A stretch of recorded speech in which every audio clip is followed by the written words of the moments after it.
In 1827, a young religious zealot named Joseph Smith had a vision one night in his New York home. Angels told him to walk the woods with a divining rod, where he unearthed gold plates containing the Word of God.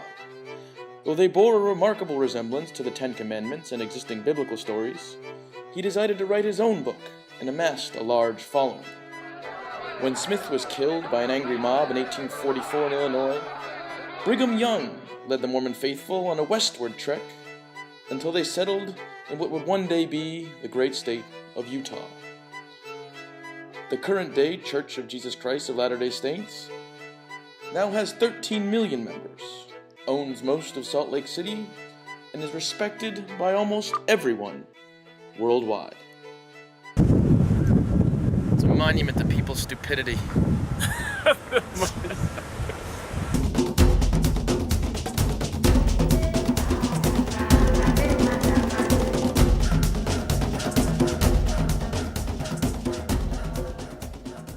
Bring it. Good idea. So this is what men do when they get away from their wives, apparently. Apparently. We seem to work just fine, Matt. Mine was book. Probably dinner for tonight and tomorrow. You guys are silent. Spaghetti, meatballs, bread. Kentucky Fried Chicken. You know what else is I'll cook some vegetables. You're off the island. I'm voting you off the island for that. Like you're cutting up like more than some baby carrots, some brown sugar, and We're going to the Porcupine Inn. Yes, to we eat. are. And then, I love food. Then we're gonna go there. To the Canyon Club, Cougar Central. where cougars are rampant. So what they're doing is, we're in Utah, they're taking all of Tom's information. Here in Salt Lake City, you actually, to get into a bar that serves alcohol, you have to have a membership. But the best part is, they only need one person, and Tom is our sacrificial lamb. This is just to get into a bar. This is just to get into a bar. Look at that hat. It's a chick magnet. Yes, it is. What is it about the bar that draws cougars in? You guys put meat out, or is it just the guys come in looking for cougars, or is it? It's got to be the bait and catch program we run, yeah. Have you spotted any, It's a sausage fest. jaguars? It's a sausage fest right now. It's nacho bugs. Yeah. Feel the power. Ramming speed. That's floored. You used a gallon of gas already. God, what the fuck, Lou? Well, it's day 2 of the Utah ski adventure. On day 1, about 200 yards from the base, I had a colossal wipeout. I hit my head, landed on my backside, caught an edge. I think the official medical term would be a contusion in the coccyx area, but I'm going with a broken ass. So I dropped the guys off at Alta, which is ski only today, and decided that instead of snowboarding back at Snowbird and risking another fall, I'd take it a little bit easier and do something I've always wanted to try, which is snowshoeing.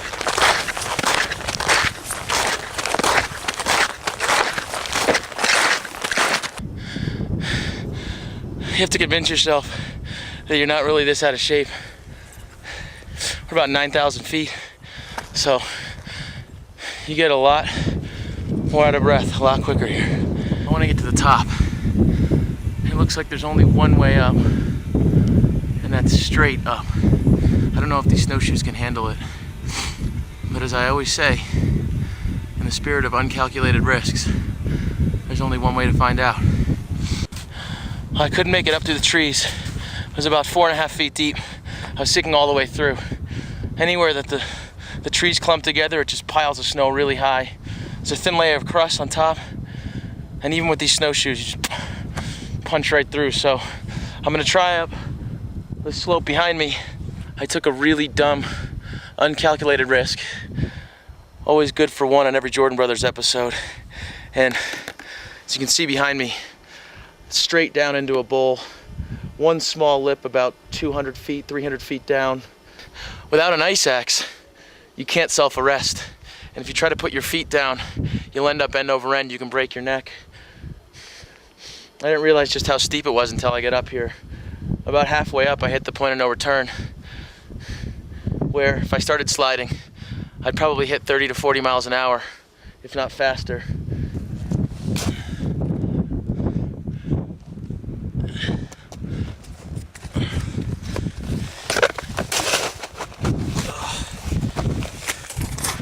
Well, I made it to the top.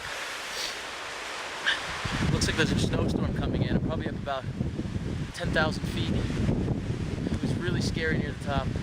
Wind is probably blowing about 50 miles an hour. But what I did is I found a little pine tree stand that's got a depression. I'm kind of hunkered down in there. I'm gonna have my food. Hopefully wait this out and it'll blow over. Then I gotta start thinking about how the hell I'm gonna get back down the mountain. We'll see.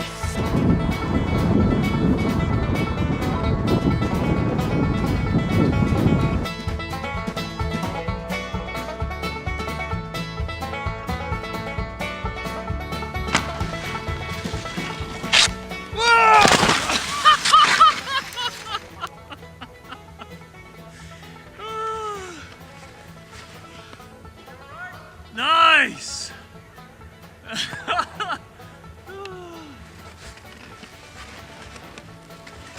Now that's what happens when you don't get your weight forward.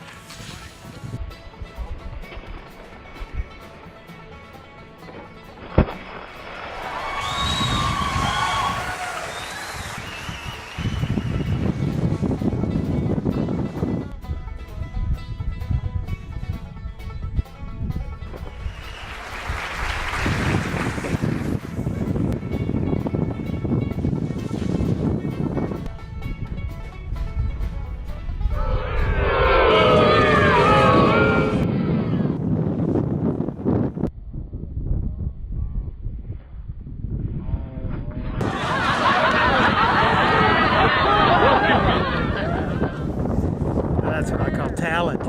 Air Jordan!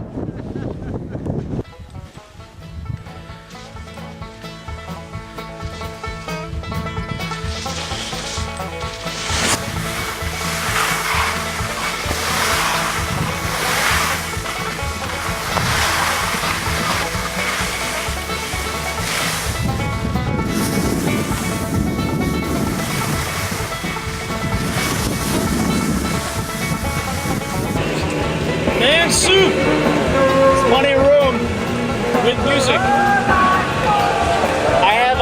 There's a hole here you can fill. Well, the Mormons did their best to try to convert all of us.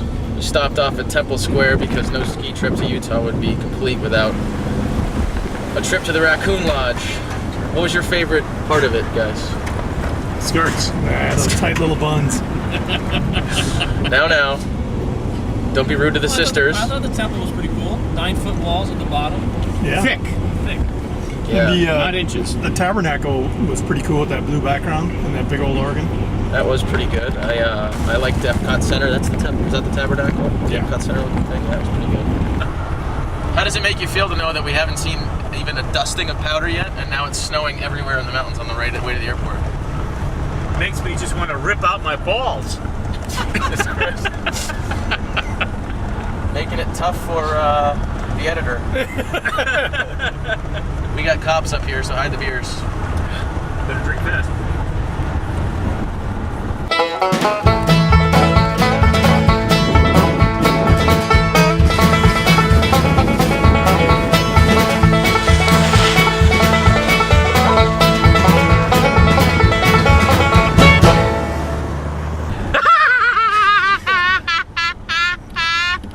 You will make me into it.